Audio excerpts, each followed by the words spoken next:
Par l'attaque surprise de Pearl Harbor, les Japonais espèrent briser la puissance militaire américaine et prévenir toute représaille.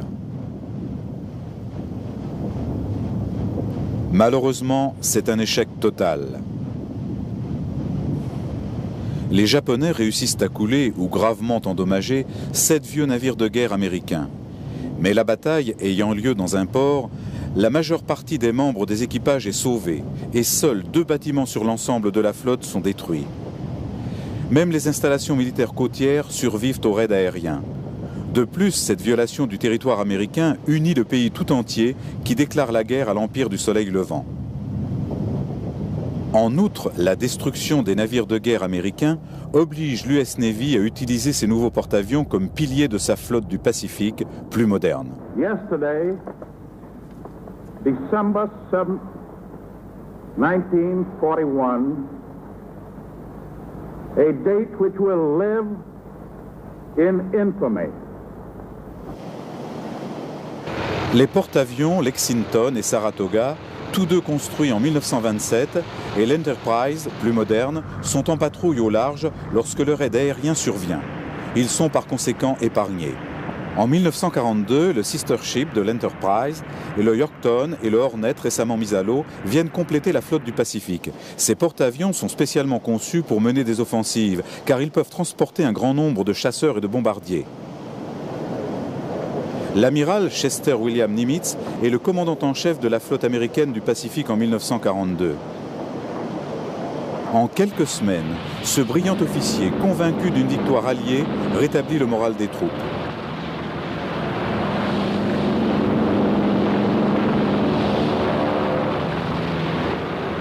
Peu après son entrée en fonction, l'amiral Nimitz décide de mener une série de raids aériens sur les îles du Pacifique occupées par les Japonais.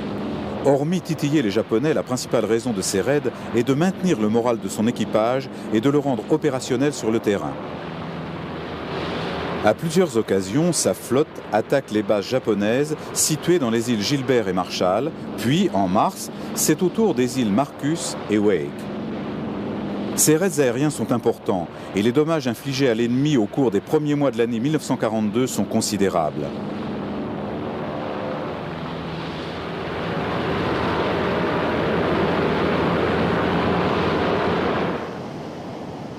Les stratèges japonais redoutent plus que tout que leur pays subisse une attaque aérienne américaine.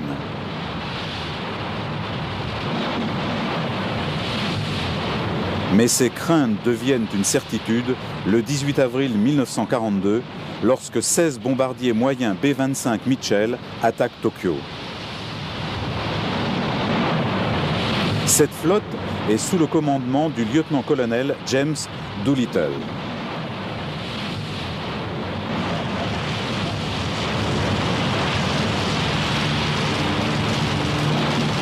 Plus surprenant encore, ces bombardiers d'un poids de 12 tonnes et prévus pour décoller depuis la terre ferme réussissent à s'élever depuis les ponts d'envol du porte-avions USS Hornet. Le cœur même de la capitale japonaise est touché. Bien que les dégâts soient faibles, l'impact sur le moral des habitants est énorme.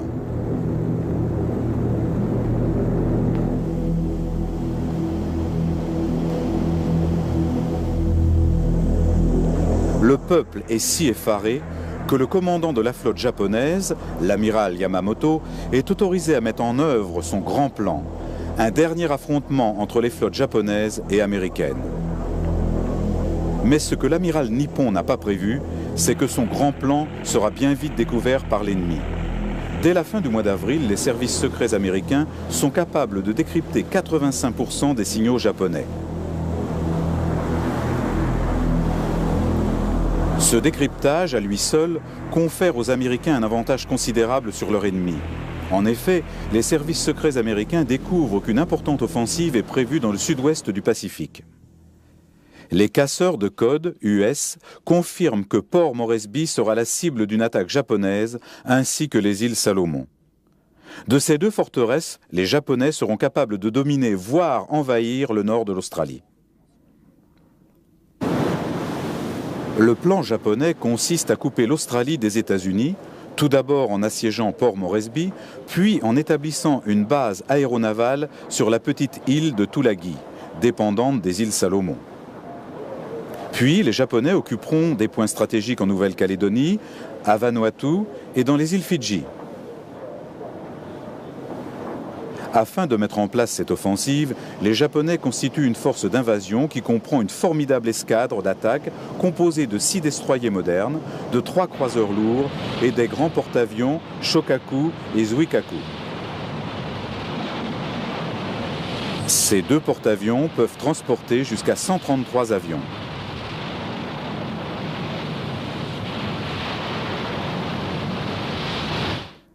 La force d'invasion devant se rendre à Port Moresby partira de Rabaul et la force d'attaque, quant à elle, partira de l'île de Truk, appartenant aux îles Carolines situées à quelques 1600 km au nord-est de la Nouvelle-Guinée. Les Américains réagissent rapidement et partent à la poursuite des Japonais. L'amiral Nimitz envoie une force navale scindée en 3 expéditions dans la mer de Corail. Le contre-amiral Frank G. Fletcher, naviguant sur le porte-avions Yorktown en tête de la Task Force 17, est chargé du commandement tactique de l'ensemble de l'escadre. Le 1er mai 1942, la TF-17 rejoint la TF-11 sous le commandement du contre-amiral Fitch, naviguant au sud des îles Salomon sur le porte-avions Lexington. Les 2 porte-avions, pouvant accueillir chacun 141 appareils, sont escortés de 5 croiseurs et de 11 destroyers. Ces 2 task force seront rejointes plus tard dans la journée par une escadre américano-australienne de croiseurs et de destroyers sous le commandement du contre-amiral John Crass.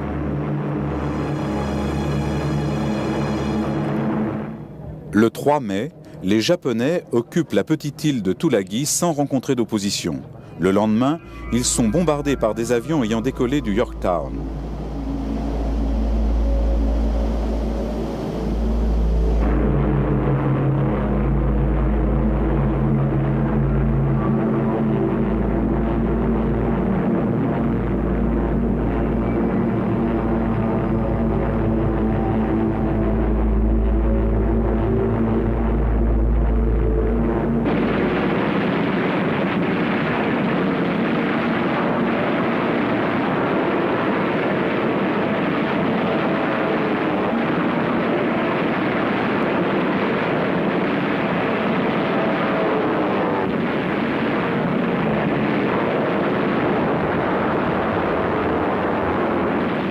Ce raid mené par les Américains réussit à couler un destroyer et plusieurs autres navires de taille inférieure. Mais les Alliés ne pourront plus prendre les Japonais par surprise. Ces derniers savent désormais qu'au moins un porte-avions américain croise dans les parages. Les 5 et 6 mai 1942, les avions d'observation américains et japonais se cherchent en vain.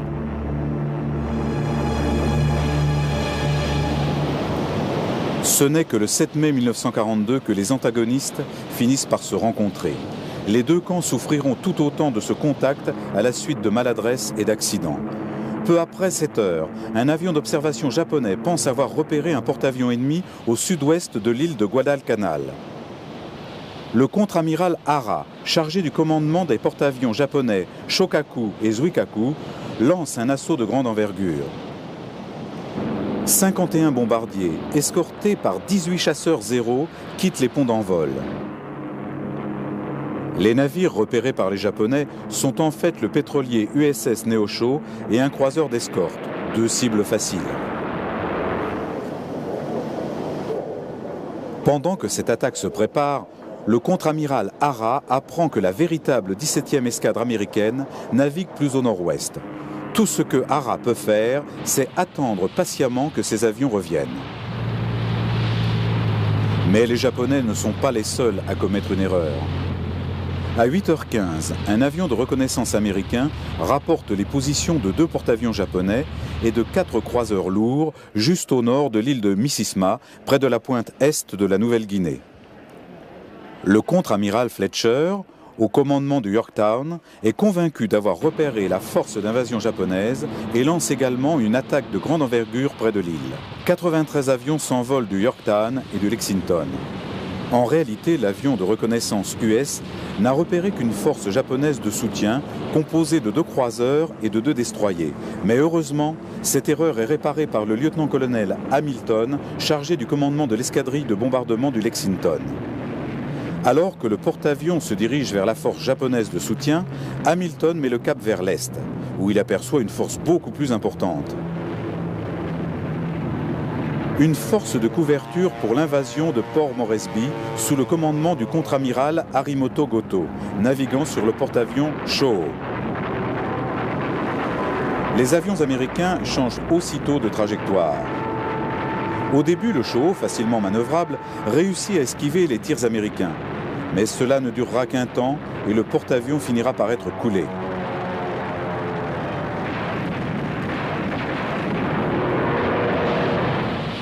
Entre-temps, Frank Fletcher donne à l'escadre américano-australienne, sous le commandement du contre-amiral Crace, l'ordre de contrer la force d'invasion de Port Moresby. La force de Crace est attaquée par les Japonais décollant de Rabaul, puis malheureusement par des B-26 américains partis d'Australie et prenant ces navires pour des bâtiments ennemis. Par chance, aucune de ces 2 attaques ne lui est fatale. Le 7 mai, les Japonais commettent une seconde bévue surprenante. Des avions japonais patrouillant à l'affût de la flotte américaine repèrent le Yorktown. Mais le prenant pour un des leurs, ils tentent de s'y poser. 10 de ces avions seront abattus.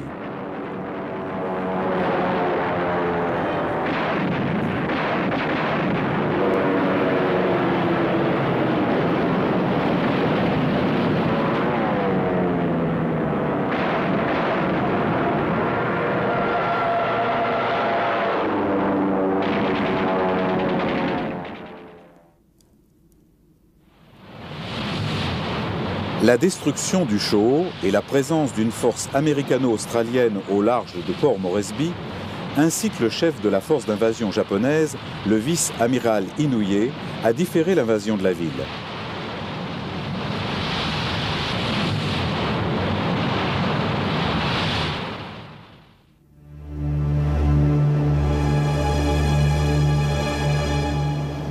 Tôt le matin du 8 mai 1942, les forces ennemies finissent par se localiser mutuellement. À la suite de la destruction du Shoho, chaque camp ne possède plus que 2 porte-avions. Mais les Japonais n'ont que 95 avions opérationnels contre 118 du côté américain. Peu après 9 heures, les forces aériennes des 2 camps décollent. Ainsi commence la bataille de la mer de Corail.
L'attaque japonaise endommage gravement le Yorktown et le Lexington. Le Yorktown réussit, grâce à une manœuvre habile, à éviter les torpilles japonaises. Mais les bombes explosant près du navire l'endommagent gravement en dessous de la ligne de flottaison. Une autre bombe traverse 4 ponts et finit par exploser, faisant 37 morts et 33 blessés.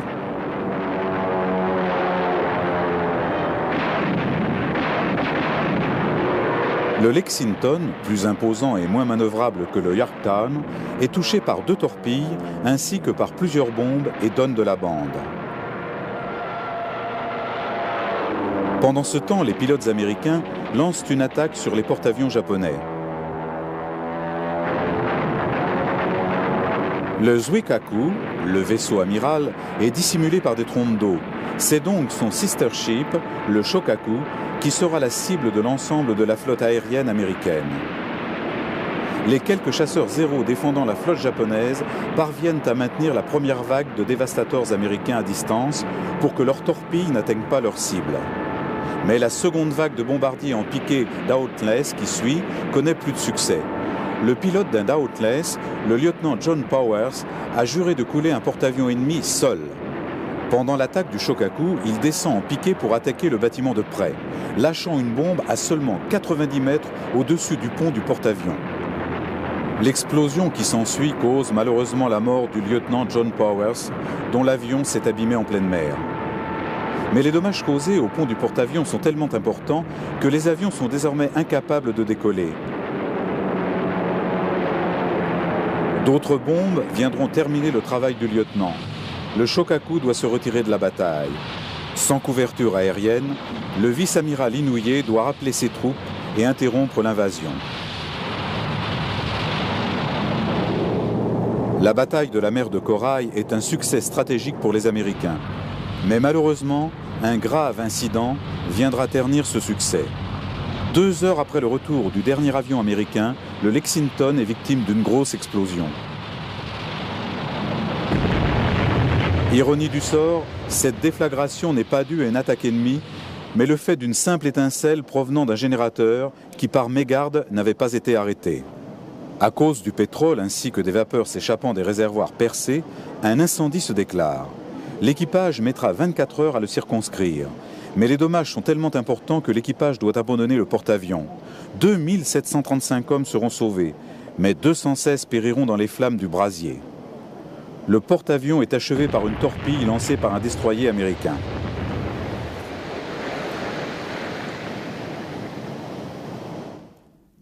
L'Amérique a perdu un porte-avions, un tanker et un destroyer, alors que chez les Japonais, un porte-avions et un destroyer ont coulé. Mais du côté américain, les pertes humaines s'élèvent seulement, si l'on peut dire, à 564 marins et pilotes, alors que 1074 soldats du Mikado ont péri au cours de la bataille de la mer de Corail. Le Japon a également perdu 77 avions, alors que le nombre d'appareils abattus du côté américain s'élève à 66. Lors de la bataille de la mer de Corail, les Alliés réussissent à empêcher l'invasion de Port Moresby et par conséquent celle de l'Australie. La bataille de la mer de Corail est la première livrée en pleine mer où les 2 flottes s'affrontant ne se voient pas et comptent uniquement sur leur aviation pour abattre l'ennemi.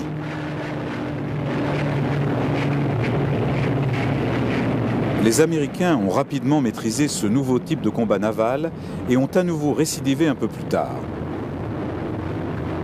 En fait, pas si tard que ça.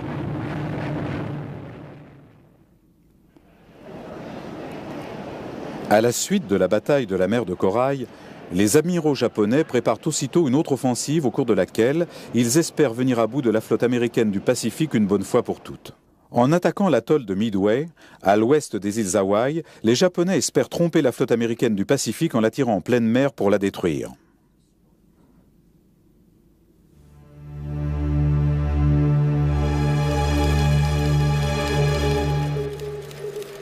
Le 20 mai 1942, les stations d'écoute alliées basées près du Pacifique interceptent un long signal radio émis en morse, envoyé par l'amiral Isoroku Yamamoto à sa flotte. Le message est transmis à la Combat Intelligence Unit, basée à Pearl Harbor, pour être déchiffré.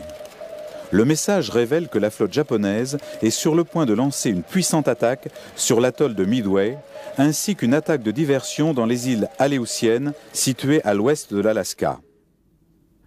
La base aéronavale de Dutch Harbor, dans les îles Aléoutiennes, sera la cible d'une attaque le 3 juin et la base aérienne de Midway le lendemain. L'opération Mai, l'attaque de Midway, présente toutes les caractéristiques d'un plan japonais. Sa complexité, les diverses hypothèses émises sur la réaction des Américains et l'incapacité à concentrer leurs forces. Malgré ces points négatifs, le plan aurait pu fonctionner si les Américains n'avaient pas découvert ses secrets. Le choix même de Midway n'est pas justifié. Un des capitaines de porte-avions de l'amiral Yamamoto qualifie Midway d'opération impossible et inutile. Mais alors que les stratèges japonais décident des points d'attaque, leurs plans sont rattrapés par les événements extérieurs. Le raid de James Doolittle, lancé sur Tokyo en avril 1942, avait mis l'empereur du Japon en danger. Les généraux et amiraux japonais savent que la moindre faille dans la défense japonaise doit être comblée. L'amiral Yamamoto met alors au point un plan. Pendant qu'une partie de la flotte japonaise lancera une offensive sur Midway, le reste fera diversion en prenant pour cible les îles Aléoutiennes. Si les Japonais réussissent à s'emparer de Midway, ce sera une menace pour la base aéronavale de Pearl Harbor et obligera l'amiral Nimitz à reprendre Midway. C'est alors que la force japonaise du Pacifique, forte de son aviation basée sur l'île, l'attendra de pied ferme. Grâce à son piège, l'amiral Yamamoto réussira ce qu'il a raté à Pearl Harbor, à savoir détruire la puissante flotte américaine du Pacifique. Il est persuadé qu'après la destruction de la flotte de l'amiral Nimitz, la côte ouest des États-Unis sera à la merci des Japonais.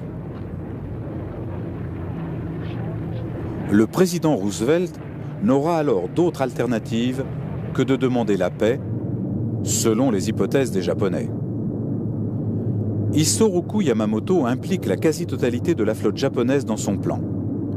160 navires de guerre, dont 8 porte-avions et plus de 400 avions. La flotte est divisée en 5 forces de combat. En tête de la flotte se trouve la force d'attaque, composée de 4 porte-avions et de 225 bombardiers.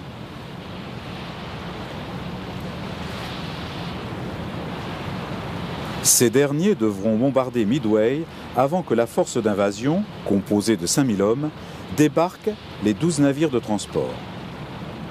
La force d'invasion sera protégée par 2 forces de soutien, chacune à une distance de 80 km.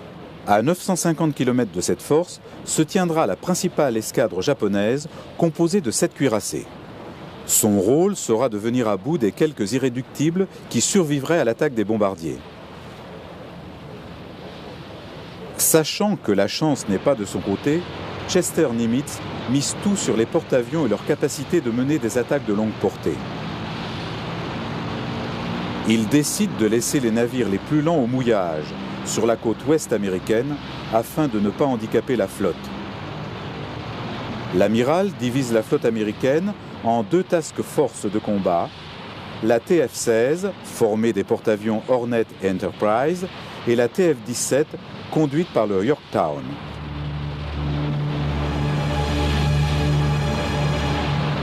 Le 28 mai 1942, la Task Force 16 quitte Pearl Harbor.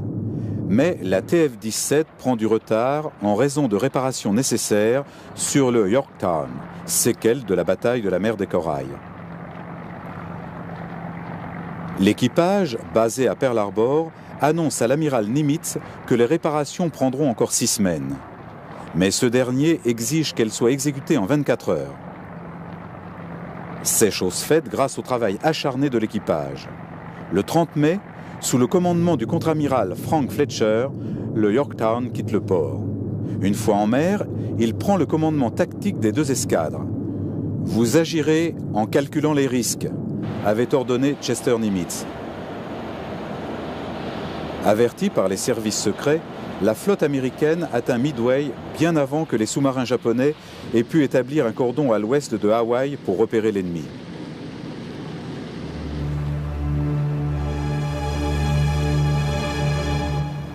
L'île de Midway, petit avant-poste entre l'État de Hawaï et le Japon, est la sentinelle de Pearl Harbor. La base aérienne est en état d'alerte. Les Américains basés ici savent que quelque part entre les nuages et l'horizon va se profiler l'ombre de la flotte nippone. Les services secrets les ont avertis que l'attaque est prévue pour le lendemain. La garnison de Midway a été renforcée. La veille au soir, des forteresses volantes B-17 ont atterri. Dès 7 heures, les B-17 sont sur la piste de décollage où ils sont approvisionnés en carburant. Les bombes sont chargées à bord des avions et les mitrailleuses sont rechargées. Dès que l'ennemi sera repéré, les B-17 seront prêts à lancer l'offensive. Au cours de sa patrouille ce matin-là, l'enseigne Jack Reed, aux commandes d'un PBY Catalina de reconnaissance, parcourt les cieux à la recherche de la flotte ennemie.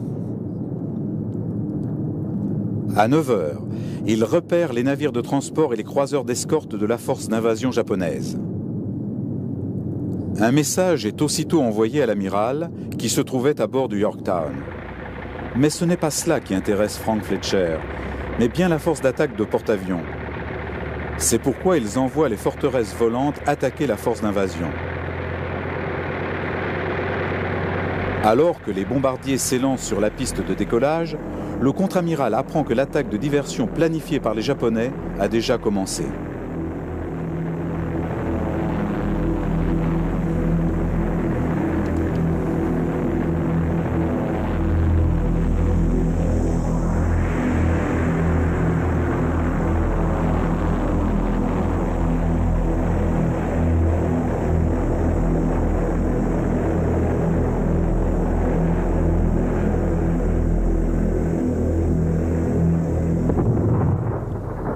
Tôt, le matin même, les Japonais ont attaqué les îles Aléoutiennes. Les bombardiers torpilleurs et les chasseurs Zéro du porte-avions Ryujo fondent sur la base aéronavale américaine de Dutch Harbor dans les îles du Renard. Les objectifs nippons sont les réservoirs de pétrole, les casernes, l'hôpital et l'église. Cependant, les pilotes inexpérimentés de l'autre porte-avions de la force, le Junyo, sont portés disparus. Les flying boats américains avaient repéré les Japonais, mais ils étaient trop loin des navires américains et des bases aériennes pour pouvoir mener des offensives efficaces. Toutefois, l'amiral Nimitz ne se laisse pas abuser par cette diversion et refuse de priver Midway d'importantes forces en les envoyant au nord.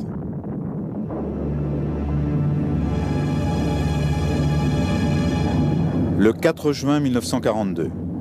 La principale cible de la flotte américaine, à savoir la force d'attaque de porte-avions japonaise, sous le commandement de l'amiral Nagumo, zigzague à travers un épais brouillard, ignorant totalement que la flotte ennemie l'attend non loin de là. Aux petites heures du matin, les conditions météorologiques s'améliorent. À 4h30, l'amiral Nagumo lance sa première offensive. 108 avions décollent du porte-avions pour attaquer Midway. Ils apparaissent presque aussitôt sur le radar de la base américaine. Les Zéros sortent de derrière les nuages et la défense de l'île agit aussitôt.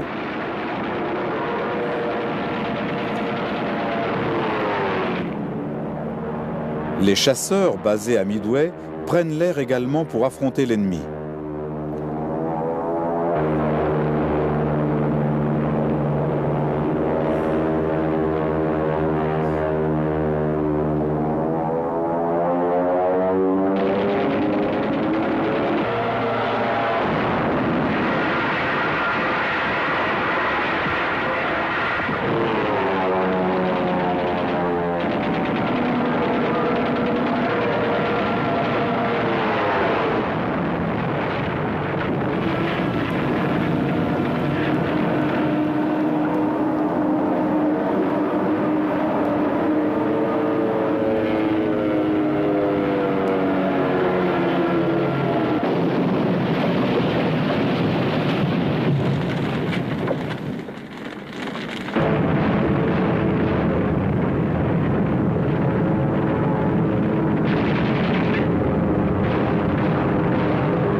Les bâtiments de l'aérodrome et la garnison subissent d'importants dommages, mais la piste d'aviation est intacte.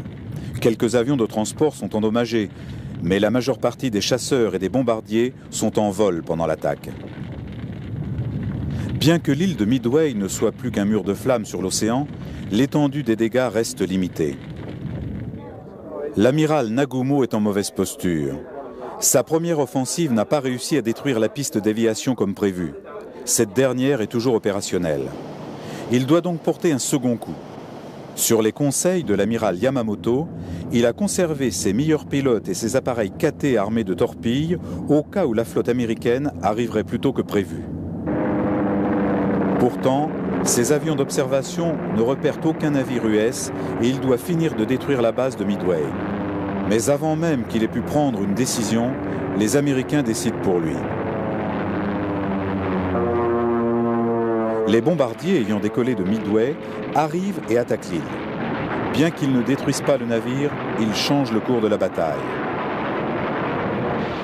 Le commandant japonais ordonne que la seconde vague de bombardiers torpilleurs soit réarmée de bombes pour la seconde offensive sur Midway. À 7h28, 15 minutes après les ordres du commandant japonais, un des avions d'observation nippon repère 10 navires de guerre américains à environ 200 000 au nord-est des porte-avions japonais.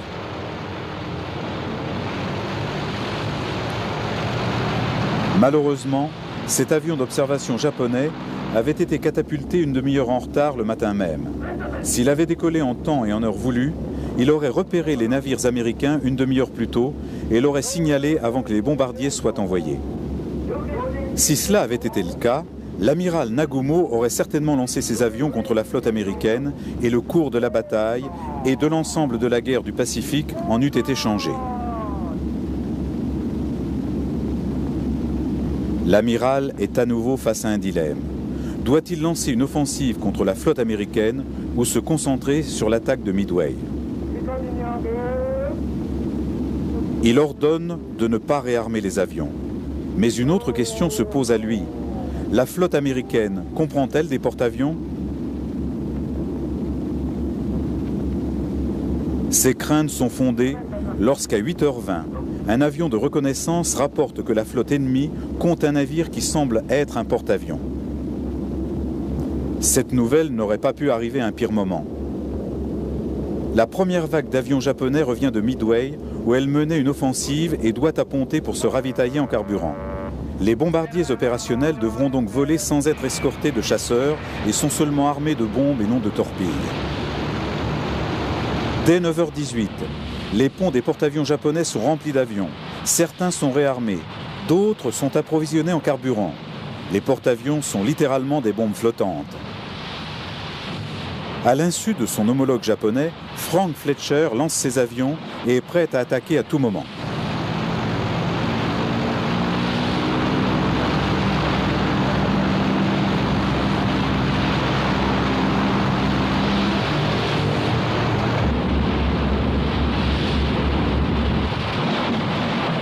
Du côté japonais, on apprend que le PBY Catalina de reconnaissance a rapporté la position des porte-avions japonais à 5h34 le matin même. Frank Fletcher a envoyé le Hornet et l'Enterprise mener une offensive pendant que le Yorktown attend le retour de l'avion d'observation. À 7h, le Hornet et l'Enterprise, encore à une bonne distance des porte-avions japonais, lancent leurs avions, 152 appareils en tout.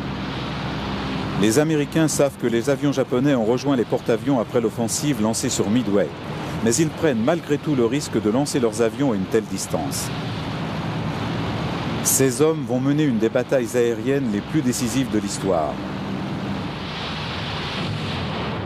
Mais ce que ces pilotes ne savent pas, c'est que l'amiral Nagumo a décidé de se dérouter lorsqu'il a ordonné de ravitailler ses avions. Résultat, les 4 groupes aériens de la TF-16 ont quelques difficultés à localiser leurs cibles.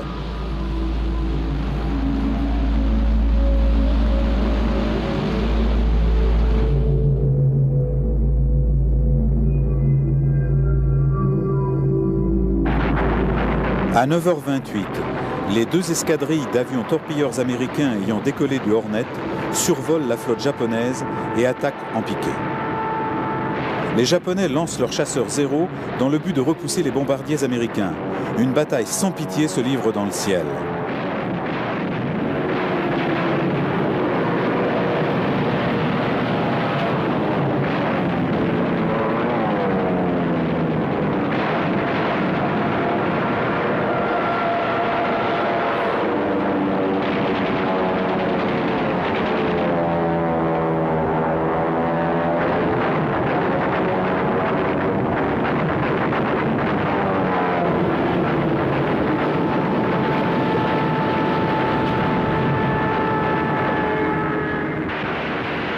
Dès 9h45, une autre vague de bombardiers torpilleurs quitte l'Enterprise et atteint la flotte japonaise, suivie d'une autre vague partie du Yorktown à 10h15.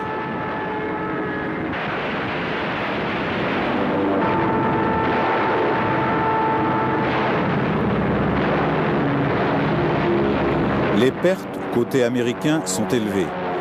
Les chasseurs et la défense antiaérienne des navires japonais abattent un bon nombre d'avions ennemis. Seuls 4 des avions ayant quitté l'Enterprise reviennent. Les pertes du Hornet et du Yorktown sont également lourdes.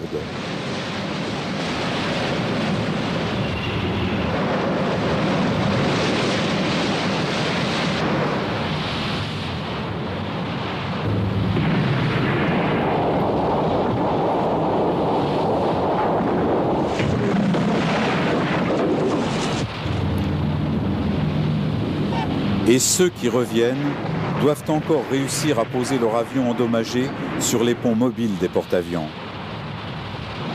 Ce pilote, par exemple, n'a pas eu de chance. Certains appontent en feu.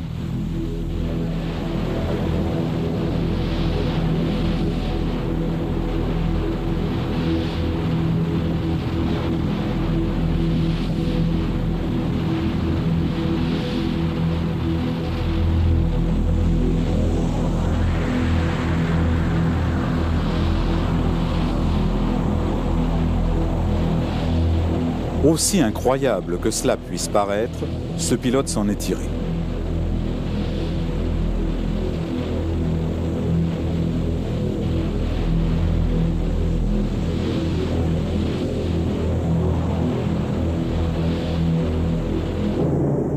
Le capitaine de corvette, McCluskey, scrute le ciel étincelant du Pacifique au nord-est de l'île de Midway. Il est en tête d'une escadrille de 33 bombardiers de l'Enterprise et il est perdu. Il doit absolument prendre une décision. Il n'a rien trouvé là où il s'attendait à trouver l'ennemi et ses avions vont bientôt devoir faire demi-tour pour ravitailler.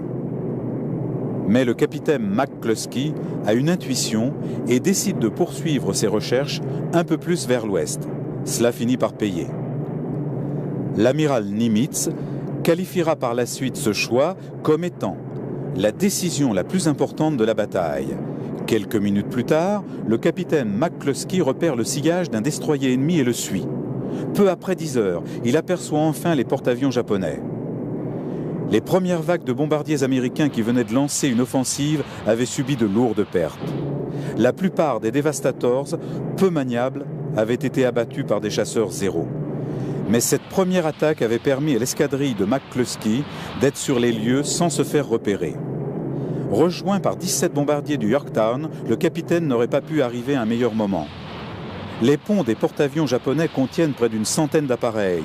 Ils se préparent à lancer leur propre offensive sur les porte-avions américains. Tous sont chargés d'explosifs et de carburant à indice d'octane élevé. La moindre étincelle les transformerait littéralement en enfer flottant.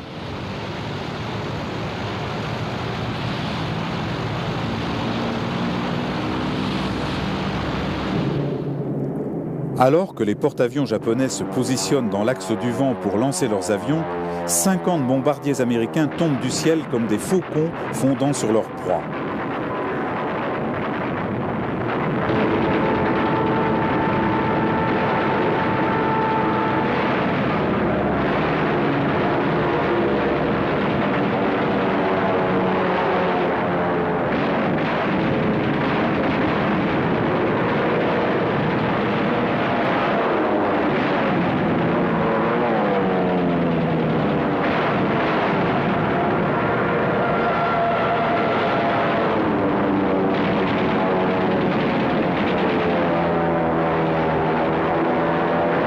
Les premiers tirs transforment les porte-avions Akagi, Kaga et Soryu en de véritables torches flottantes, comme le raconte un marin japonais.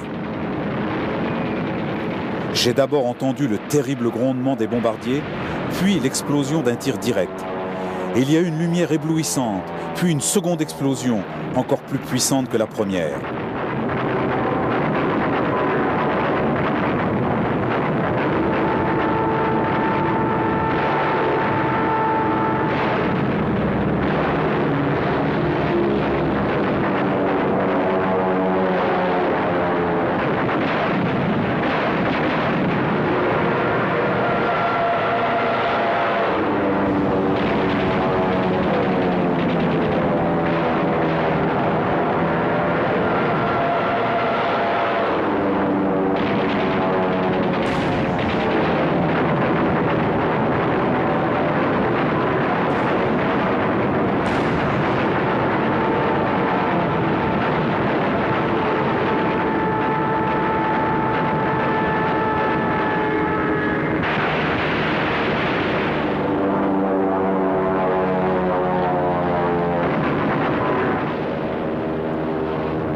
quelques minutes, la majeure partie de la première flotte aérienne japonaise est anéantie.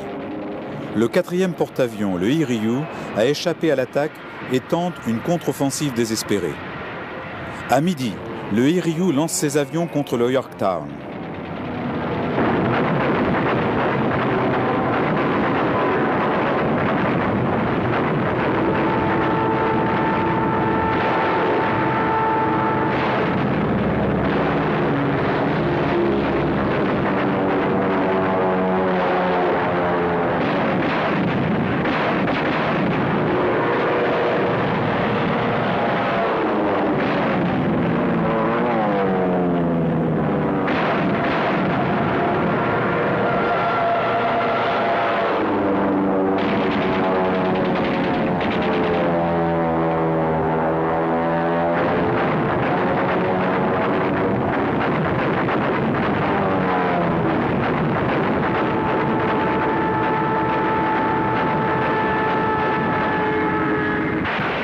Au cours de cette offensive, le Yorktown tente désespérément de manœuvrer, mais il ne parvient pas à éviter plusieurs coups directs.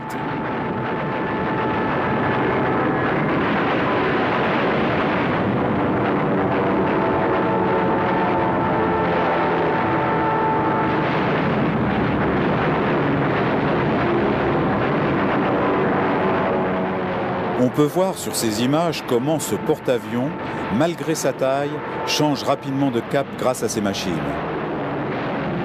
L'on peut voir aussi les effets d'une bombe explosant tout près du Yorktown.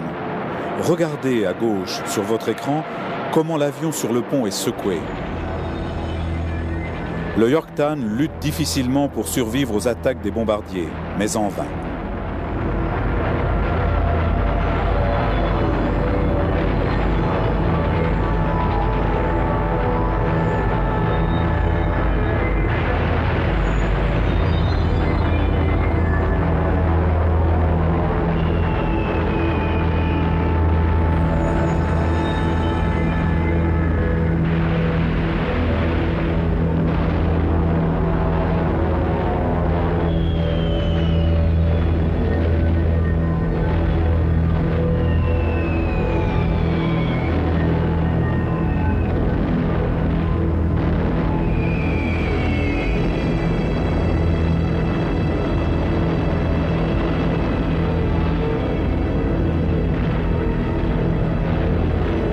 À 14h40, à la suite du coup direct d'un avion torpilleur, le Yorktown est tellement endommagé que le contre-amiral n'a d'autre solution que d'ordonner son évacuation. Il remet le commandement à l'amiral Spruance, commandant de la Task Force 16. À 17h, l'amiral lance ses avions depuis le Hornet et l'Enterprise. Leur mission, en finir avec le Hiryu.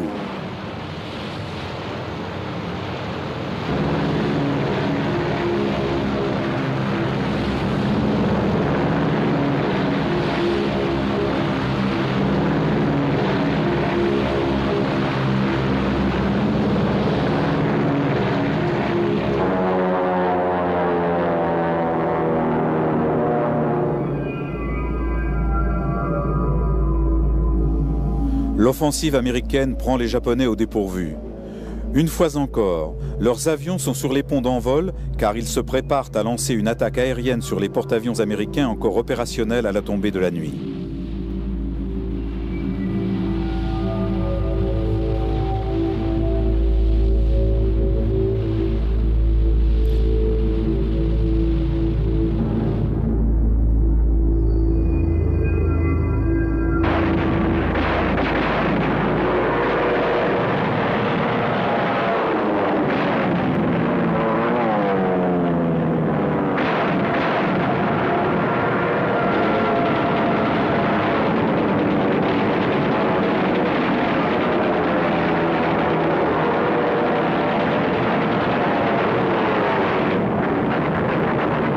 Quatre tirs directs font de ces ponts un mur de flammes.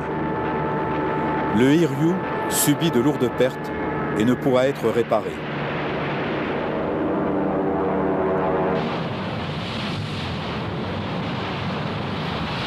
Au cours de la nuit du 4 juin, Alors que les équipages du Hornet et de l'Enterprise préparent leurs avions pour la bataille du lendemain, les porte-avions Soryu et Kaga commencent leur lente descente dans les eaux de l'océan.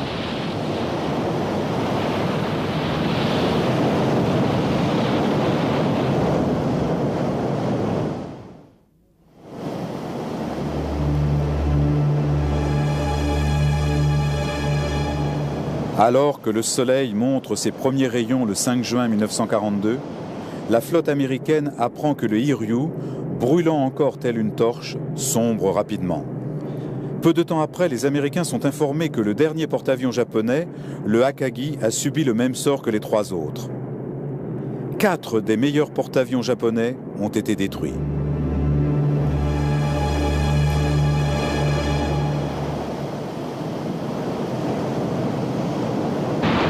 Le 6 juin, Isoroku Yamamoto donne l'ordre à l'ensemble de la flotte de se retirer. Mais les avions américains auront tout de même le temps d'attaquer 2 croiseurs japonais. L'un sera coulé, l'autre sera gravement endommagé.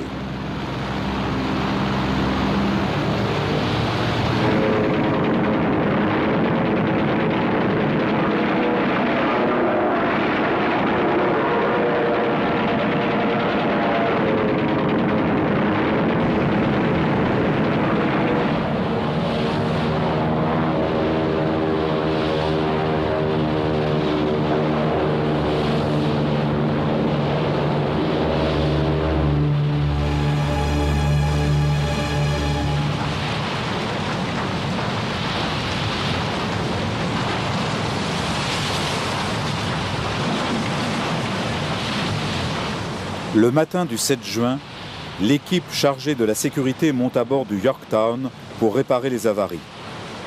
Mais peu de temps après, le porte-avions sera torpillé par un sous-marin nippon et sombrera.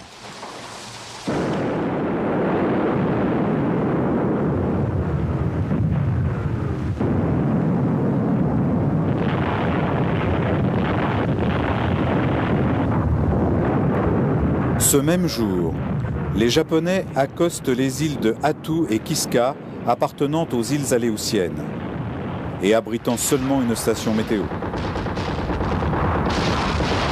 Ces 2 îles, à l'extrême ouest des Aléoutiennes, sont tellement secondaires que le débarquement japonais aura peu de conséquences du côté américain. À un tel point que les Américains et leurs troupes, qui ont eu connaissance du débarquement japonais au bout du 4e jour, n'ont entrepris aucun effort immédiat pour rejoindre l'île.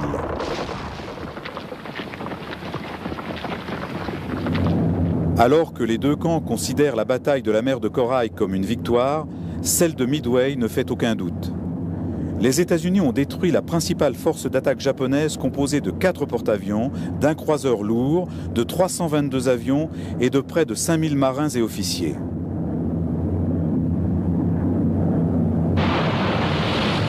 La flotte américaine du Pacifique, loin d'être détruite comme l'amiral Yamamoto l'avait promis, vient de gagner une bataille remarquable. Qui plus est, comme cela a souvent été le cas dans l'histoire des guerres, les Américains ont remporté une victoire face à un ennemi largement supérieur en nombre. L'effort japonais est compromis par une stratégie compliquée, des erreurs tactiques et de la déveine, alors que les Américains bénéficient d'excellents services secrets, d'une très bonne organisation navale, d'un excellent commandement tactique et surtout de beaucoup de chance.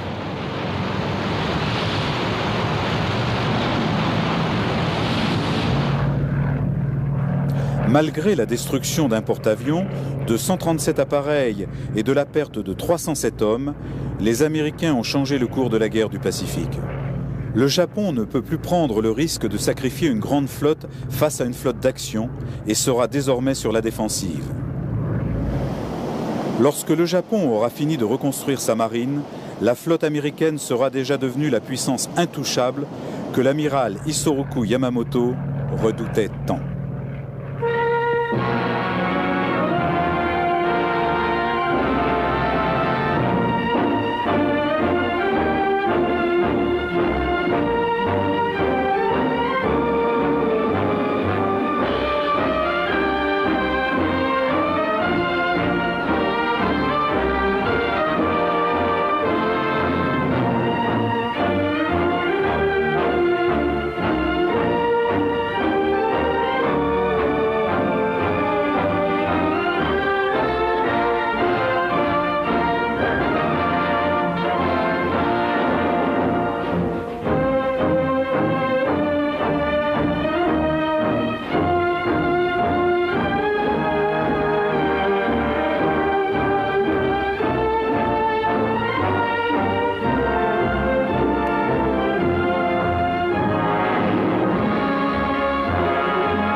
et moins manœuvrable que le Yorktown, est touché par 2 torpilles ainsi que par plusieurs bombes et donne de la bande.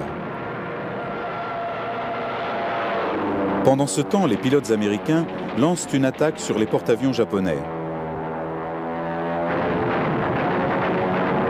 Le Zuikaku, le vaisseau amiral, est dissimulé par des trompes d'eau. C'est donc son sister ship, le Shokaku, qui sera la cible de l'ensemble de la flotte aérienne américaine. Les quelques chasseurs Zéro défendant la flotte japonaise parviennent à maintenir la première vague de dévastateurs américains à distance pour que leurs torpilles n'atteignent pas leur cible. Mais la seconde vague de bombardiers en piqué Dauntless qui suit connaît plus de succès. Le pilote d'un Dauntless, le lieutenant John Powers, a juré de couler un porte-avions ennemi seul. Pendant l'attaque du Shokaku, il descend en piqué pour attaquer le bâtiment de près, lâchant une bombe à seulement 90 mètres au-dessus du pont du porte-avions. L'explosion qui s'ensuit cause malheureusement la mort du lieutenant John Powers, dont l'avion s'est abîmé en pleine mer. Mais les dommages causés au pont du porte-avions sont tellement importants que les avions sont désormais incapables de décoller. D'autres bombes viendront terminer le travail du lieutenant. Le Shokaku doit se retirer de la bataille. Sans couverture aérienne, le vice-amiral Inouye doit rappeler ses troupes et interrompre l'invasion. La bataille de la mer de Corail est un succès stratégique pour les Américains. Mais malheureusement, un grave incident viendra ternir ce succès. 2 heures après le retour du dernier avion américain, le Lexington est victime d'une grosse explosion. Ironie du sort, cette déflagration n'est pas due à une attaque ennemie, mais le fait d'une simple étincelle provenant d'un générateur qui, par mégarde, n'avait pas été arrêté. À cause du pétrole ainsi que des vapeurs s'échappant des réservoirs percés, un incendie se déclare. L'équipage mettra 24 heures à le circonscrire. Mais les dommages sont tellement importants que l'équipage doit abandonner le porte-avions. 2735 hommes seront sauvés, mais 216 périront dans les flammes du brasier. Le porte-avions est achevé par une torpille lancée par un destroyer américain.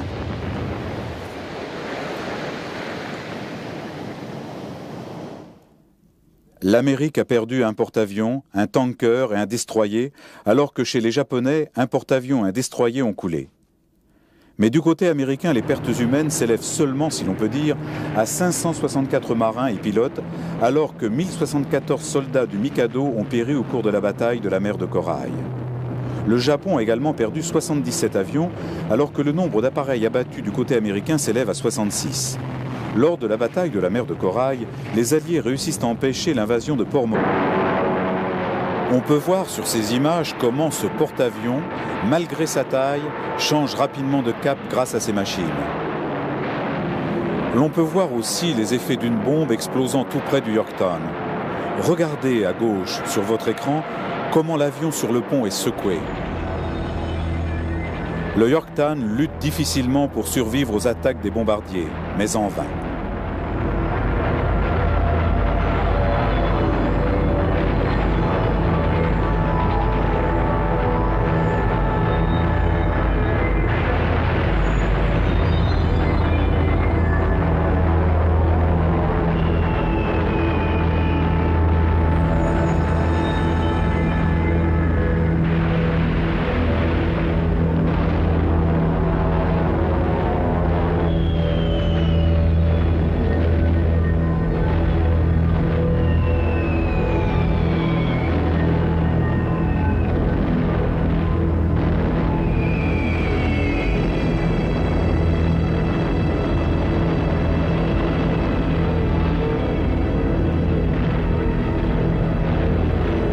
À 14h40, à la suite du coup direct d'un avion torpilleur, le Yorktown est tellement endommagé que le contre-amiral n'a d'autre solution que d'ordonner son évacuation.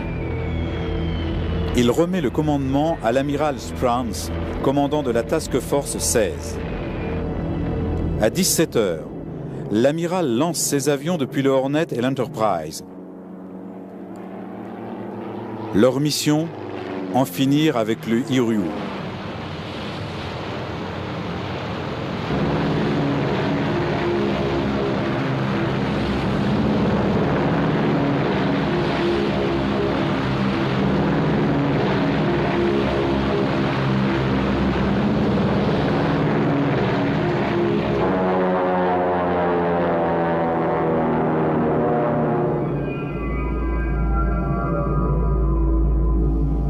L'offensive américaine prend les Japonais au dépourvu. Une fois encore, leurs avions sont sur les ponts d'envol car ils se préparent à lancer une attaque aérienne sur les porte-avions américains encore opérationnels à la tombée de la nuit.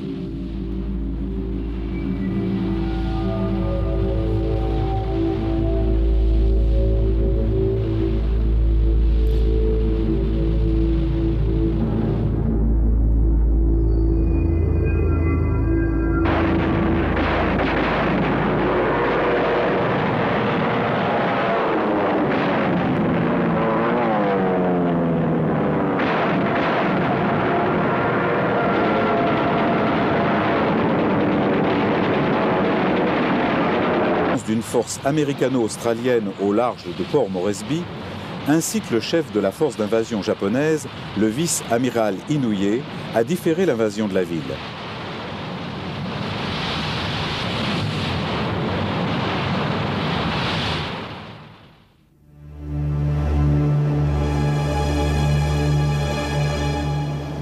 Tôt le matin du 8 mai 1942, les forces ennemies finissent par se localiser mutuellement. À la suite de la destruction du Shoho, chaque camp ne possède plus que 2 porte-avions. Mais les Japonais n'ont que 95 avions opérationnels contre 118 du côté américain. Peu après 9 heures, les forces aériennes des 2 camps décollent. Ainsi commence la bataille de la mer de Corail.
L'attaque japonaise endommage gravement le Yorktown et le Lexington. Le Yorktown réussit, grâce à une manœuvre habile, à éviter les torpilles japonaises. Mais les bombes explosant près du navire l'endommagent gravement en dessous de la ligne de flottaison. Une autre bombe traverse 4 ponts et finit par exploser, faisant 37 morts et 33 blessés.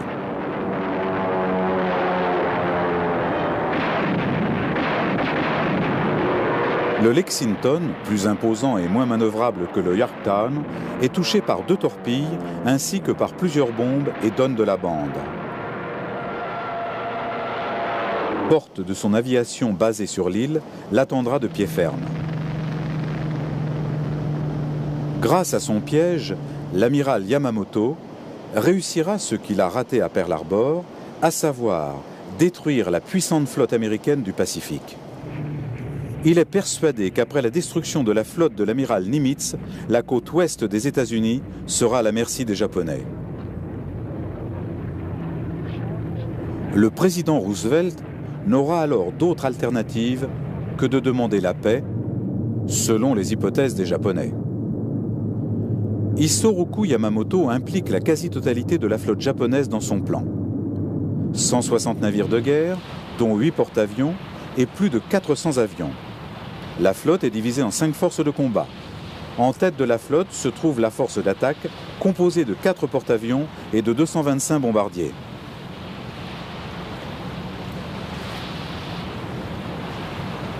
Ces derniers devront bombarder Midway avant que la force d'invasion, composée de 5000 hommes, débarque les 12 navires de transport. La force d'invasion sera protégée par 2 forces de soutien, chacune à une distance de 80 km. À 950 km de cette force se tiendra la principale escadre japonaise, composée de 7 cuirassés. Son rôle sera de venir à bout des quelques irréductibles qui survivraient à l'attaque des bombardiers. Sachant que la chance n'est pas de son côté, Chester Nimitz mise tout sur les porte-avions et leur capacité de mener des attaques de longue portée. Il décide de laisser les navires les plus lents au mouillage sur la côte ouest américaine afin de ne pas handicaper la flotte. L'amiral divise la flotte américaine en 2 task forces de combat, la TF-16, formée des porte-avions Hornet et Enterprise, et la TF-17, conduite par le Yorktown.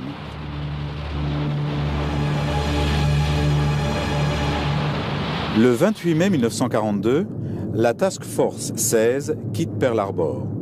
Mais la TF-17 prend du retard en raison de réparations nécessaires sur le Yorktown, séquelle de la bataille de la mer des Corails. L'équipage, basé à Pearl Harbor, annonce à l'amiral Nimitz que les réparations prendront encore 6 semaines. Mais ce dernier exige qu'elles soient exécutées en 24 heures. C'est chose faite grâce au travail acharné de l'équipage. Le 30 mai, sous le commandement du contre-amiral Frank Fletcher, le Yorktown quitte le port. Une fois en mer, il prend le commandement tactique des 2 escadres. « Vous agirez en calculant les risques », avait ordonné Chester Nimitz.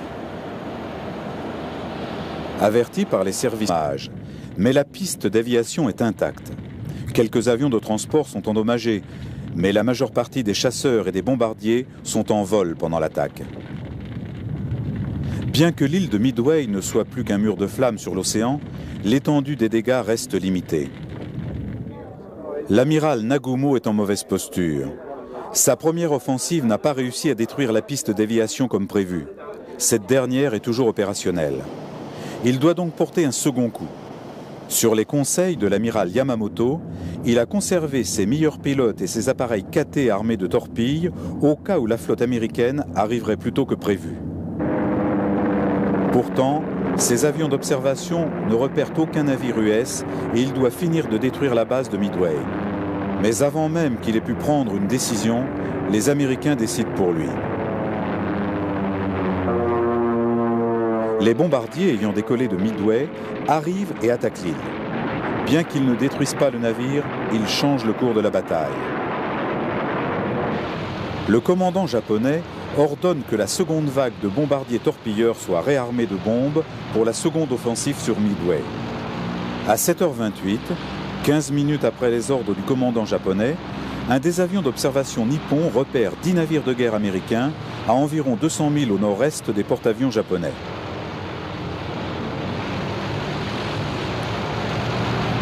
Malheureusement, cet avion d'observation japonais avait été catapulté une demi-heure en retard le matin même. S'il avait décollé en temps et en heure voulue, il aurait repéré les navires américains une demi-heure plus tôt et l'aurait signalé avant que les bombardiers soient envoyés. Si cela avait été le cas, l'amiral Nagumo aurait certainement lancé ses avions contre la flotte américaine et le cours de la bataille et de l'ensemble de la guerre du Pacifique en eût été changé. L'amiral est à nouveau face à un dilemme. Doit-il lancer une offensive contre la flotte américaine ou se concentrer sur l'attaque de Midway? Il ordonne de ne pas réarmer les avions. Mais une autre question se pose à lui. La flotte américaine comprend-elle des porte-avions? Ces craintes sont fondées lorsqu'à 8h20, un avion de reconnaissance rapporte que la flotte ennemie compte un navire qui semble être un porte-avions. Cette nouvelle n'aurait pas pu arriver à un pire moment. La première vague d'avions japonais revient de Midway, où elle menait une offensive et doit apponter pour se ravitailler en carburant. Les bombardiers opérationnels devront donc voler sans être escortés de chasseurs et sont seulement armés de bombes et non de torpilles. Dès 9h18, les ponts des porte-avions japonais sont remplis d'avions. Certes même qu'il ait pu prendre une décision, les Américains décident pour lui. Les bombardiers ayant décollé de Midway arrivent et attaquent l'île. Bien qu'ils ne détruisent pas le navire, ils changent le cours de la bataille. Le commandant japonais ordonne que la seconde vague de bombardiers torpilleurs soit réarmée de bombes pour la seconde offensive sur Midway. À 7h28, 15 minutes après les ordres du commandant japonais, un des avions d'observation nippon repère 10 navires de guerre américains à environ 200 000 au nord-est des porte-avions japonais.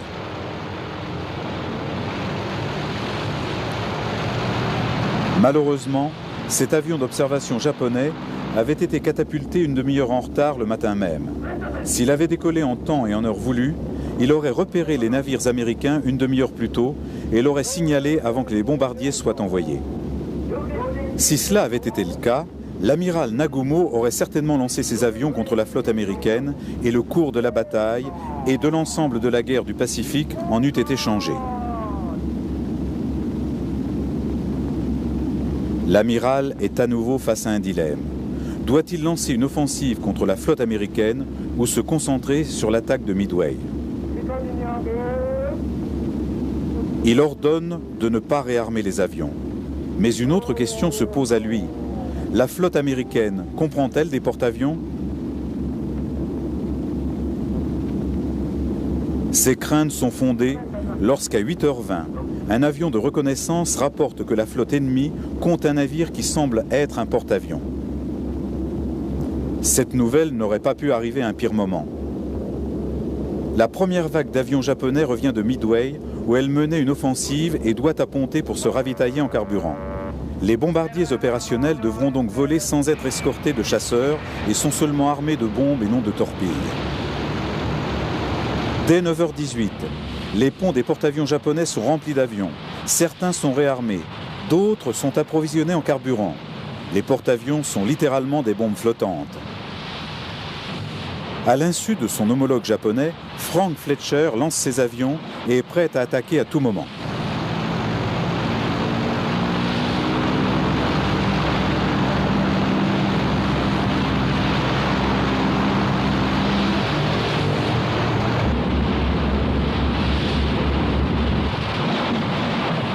Du côté japonais, on apprend que le PBY Catalina de reconnaissance a rapporté la position des porte-avions japonais à 5h34 le matin même. Frank Fletcher a envoyé le Hornet et l'Enterprise mener une offensive pendant que le Yorktown attend le retour de l'avion d'observation. À 7h, le Hornet est la première livrée en pleine mer où les deux flottes s'affrontant ne se voient pas et comptent uniquement sur leur aviation pour abattre l'ennemi.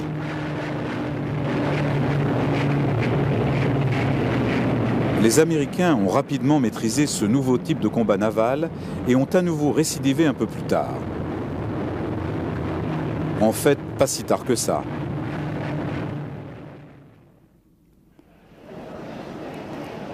À la suite de la bataille de la mer de Corail, les amiraux japonais préparent aussitôt une autre offensive au cours de laquelle ils espèrent venir à bout de la flotte américaine du Pacifique une bonne fois pour toutes. En attaquant l'atoll de Midway, à l'ouest des îles Hawaï, les Japonais espèrent tromper la flotte américaine du Pacifique en la tirant en pleine mer pour la détruire.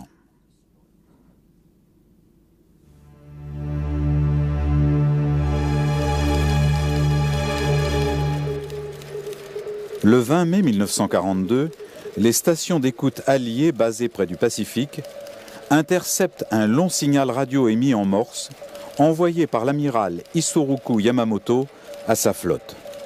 Le message est transmis à la Combat Intelligence Unit basée à Pearl Harbor pour être déchiffré. Le message révèle que la flotte japonaise est sur le point de lancer une puissante attaque sur l'atoll de Midway, ainsi qu'une attaque de diversion dans les îles Aléoutiennes situées à l'ouest de l'Alaska.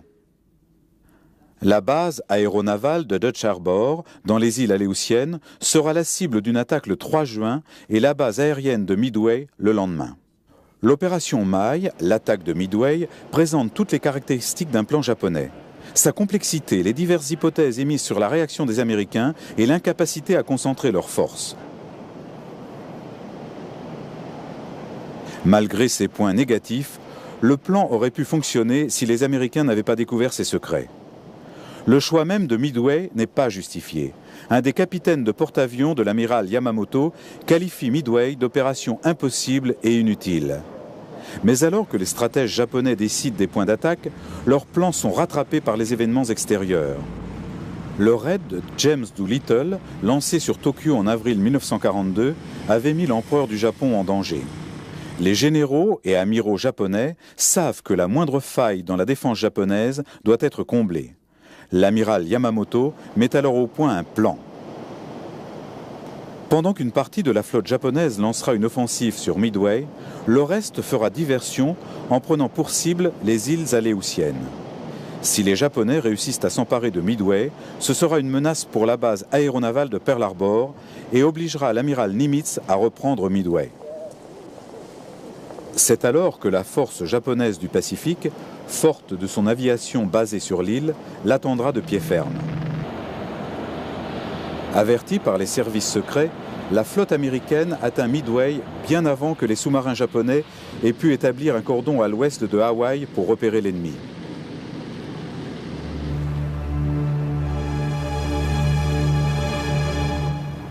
L'île de Midway, petit avant-poste entre l'État de Hawaï et le Japon, est la sentinelle de Pearl Harbor. La base aérienne est en état d'alerte. Les Américains basés ici savent que quelque part entre les nuages et l'horizon va se profiler l'ombre de la flotte nippone. Les services secrets les ont avertis que l'attaque est prévue pour le lendemain. La garnison de Midway a été renforcée. La veille au soir, des forteresses volantes B-17 ont atterri. Dès 7 heures, les B-17 sont sur la piste de décollage où ils sont approvisionnés en carburant. Les bombes sont chargées à bord des avions et les mitrailleuses sont rechargées. Dès que l'ennemi sera repéré, les B-17 seront prêts à lancer l'offensive. Au cours de sa patrouille ce matin-là, l'enseigne Jack Reed, aux commandes d'un PBY Catalina de reconnaissance, parcourt les cieux à la recherche de la flotte ennemie. À 9 heures, il repère les navires de transport et les croiseurs d'escorte de la force d'invasion japonaise. Un message est aussitôt envoyé à l'amiral qui se trouvait à bord du Yorktown. Mais ce n'est pas cela qui intéresse Frank Fletcher, mais bien la force d'attaque de porte-avions. C'est pourquoi ils envoient les forteresses volantes attaquer la force d'invasion. Alors que les bombardiers s'élancent sur la piste de décollage, le contre-amiral apprend que l'attaque de diversion planifiée par les Japonais a déjà commencé.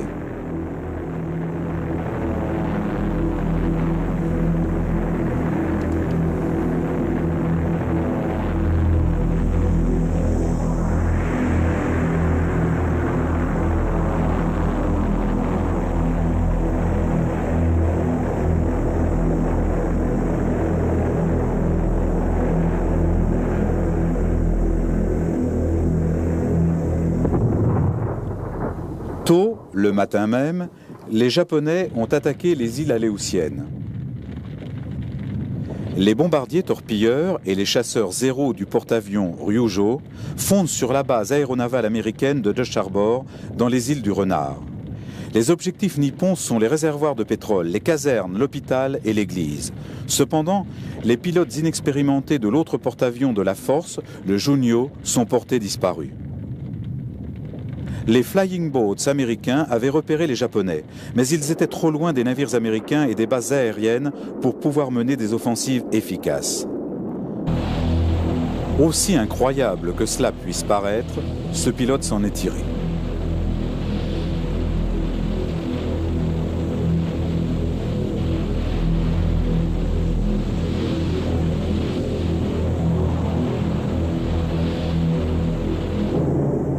Le capitaine de corvette, McCluskey, scrute le ciel étincelant du Pacifique au nord-est de l'île de Midway. Il est en tête d'une escadrille de 33 bombardiers de l'Enterprise et il est perdu. Il doit absolument prendre une décision. Il n'a rien trouvé là où il s'attendait à trouver l'ennemi et ses avions vont bientôt devoir faire demi-tour pour ravitailler. Mais le capitaine McCluskey a une intuition et décide de poursuivre ses recherches un peu plus vers l'ouest. Cela finit par payer. L'amiral Nimitz qualifiera par la suite ce choix comme étant la décision la plus importante de la bataille. Quelques minutes plus tard, le capitaine McCluskey repère le sillage d'un destroyer ennemi et le suit. Peu après 10 heures, il aperçoit enfin les porte-avions japonais. Les premières vagues de bombardiers américains qui venaient de lancer une offensive avaient subi de lourdes pertes. La plupart des Devastators, peu maniables, avaient été abattus par des chasseurs Zéro. Mais cette première attaque avait permis à l'escadrille de McCluskey d'être sur les lieux sans se faire repérer. Rejoint par 17 bombardiers du Yorktown, le capitaine n'aurait pas pu arriver à un meilleur moment. Les ponts des porte-avions japonais contiennent près d'une centaine d'appareils. Ils se préparent à lancer leur propre offensive sur les porte-avions américains. Tous sont chargés d'explosifs et de carburant à indice d'octane élevé. La moindre étincelle les transformerait littéralement en enfer flottant.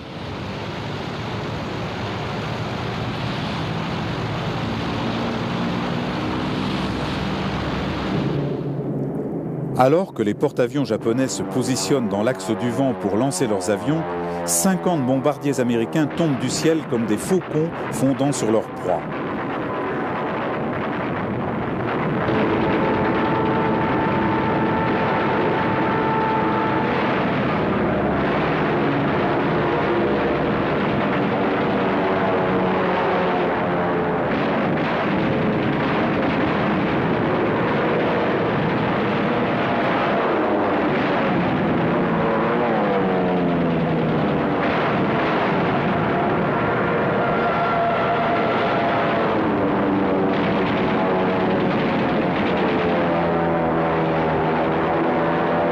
Les premiers tirs transforment les porte-avions Akagi, Kaga et Soryu en de véritables torches flottantes, comme le raconte un marin japonais. J'ai d'abord entendu le terrible grondement des bombardiers. Les deux porte-avions, pouvant accueillir chacun 141 appareils, sont escortés de 5 croiseurs et de 11 destroyers. Ces deux task force seront rejointes plus tard dans la journée par une escadre américano-australienne de croiseurs et de destroyers sous le commandement du contre-amiral John Crass.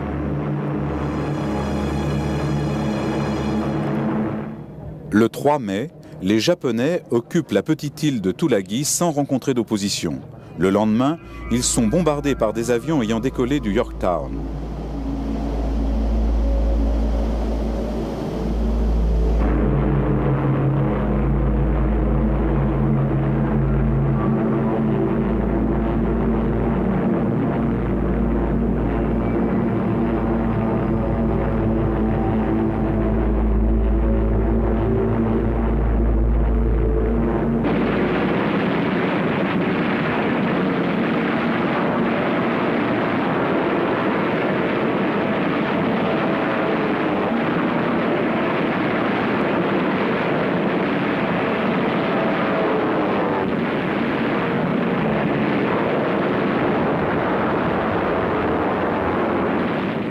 Ce raid mené par les Américains réussit à couler un destroyer et plusieurs autres navires de taille inférieure. Mais les Alliés ne pourront plus prendre les Japonais par surprise. Ces derniers savent désormais qu'au moins un porte-avions américain croise dans les parages. Les 5 et 6 mai 1942, les avions d'observation américains et japonais se cherchent en vain.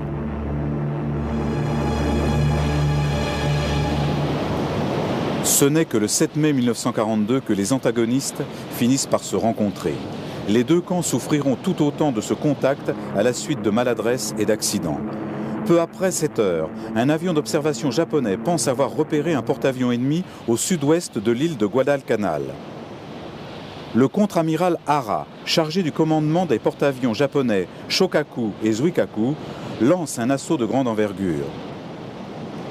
51 bombardiers, escortés par 18 chasseurs Zéro, quittent les ponts d'envol. Les navires repérés par les Japonais sont en fait le pétrolier USS Neosho et un croiseur d'escorte, deux cibles faciles. Pendant que cette attaque se prépare, le contre-amiral Hara apprend que la véritable 17e escadre américaine navigue plus au nord-ouest. Tout ce que Hara peut faire, c'est attendre patiemment que ces avions reviennent. Mais les Japonais ne sont pas les seuls à commettre une erreur. À 8h15, un avion de reconnaissance américain rapporte les positions de 2 porte-avions japonais et de 4...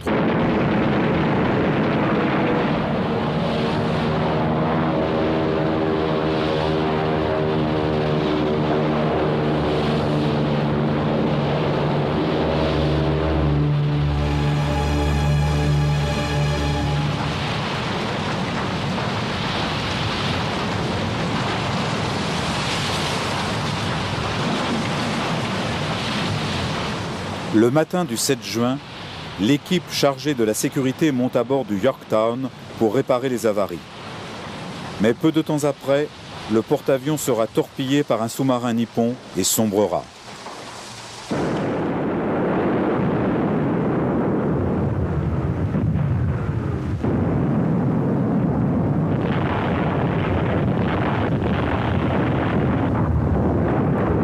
Ce même jour, les Japonais accostent les îles de Attu et Kiska appartenant aux îles Aléoutiennes et abritant seulement une station météo. Ces deux îles, à l'extrême ouest des Aléoutiennes, sont tellement secondaires que le débarquement japonais aura peu de conséquences du côté américain. À un tel point que les Américains et leurs troupes, qui ont eu connaissance du débarquement japonais au bout du 4e jour, n'ont entrepris aucun effort immédiat pour rejoindre l'île.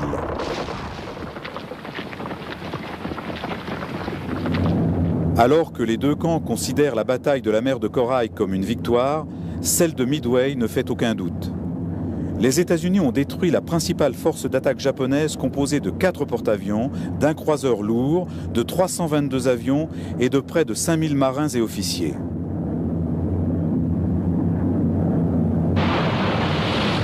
La flotte américaine du Pacifique, loin d'être détruite comme l'amiral Yamamoto l'avait promis, vient de gagner une bataille remarquable. Qui plus est, comme cela a souvent été le cas dans l'histoire des guerres, les Américains ont remporté une victoire face à un ennemi largement supérieur en nombre. L'effort japonais est compromis par une stratégie compliquée, des erreurs tactiques et de la déveine, alors que les Américains bénéficient d'excellents services secrets, d'une très bonne organisation navale, d'un excellent commandement tactique et surtout de beaucoup de chance.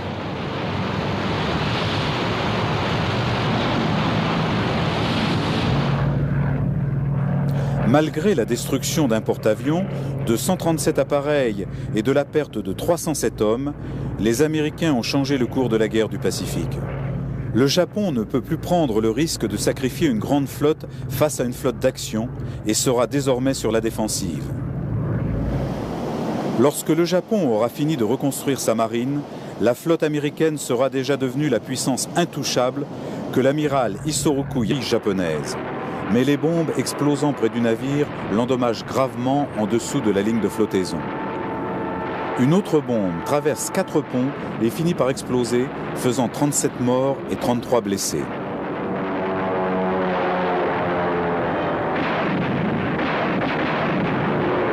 Le Lexington, plus imposant et moins manœuvrable que le Yorktown, est touché par 2 torpilles ainsi que par plusieurs bombes et donne de la bande. Pendant ce temps, les pilotes américains lancent une attaque sur les porte-avions japonais.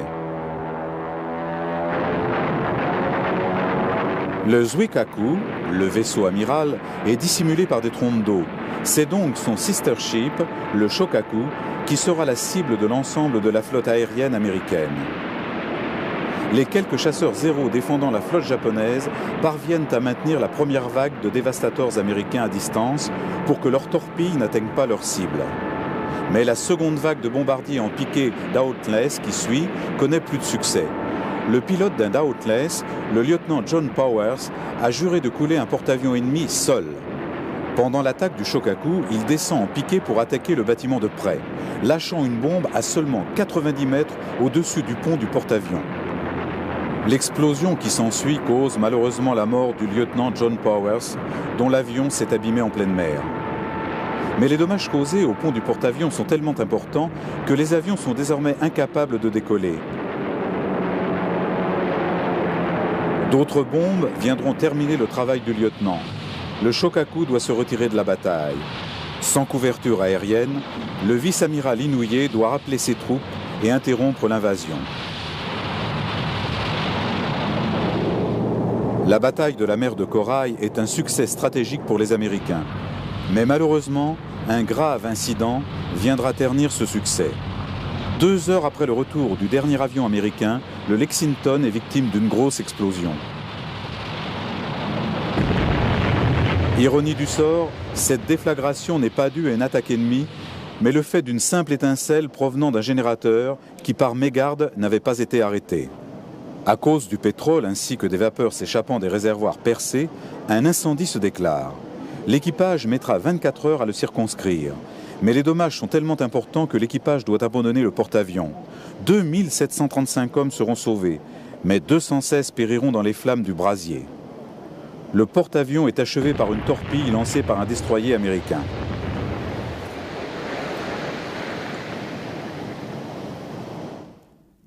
L'Amérique a perdu un porte-avions, un tanker et un destroyer, alors que chez les Japonais, un porte-avions et un destroyer ont coulé. Mais du côté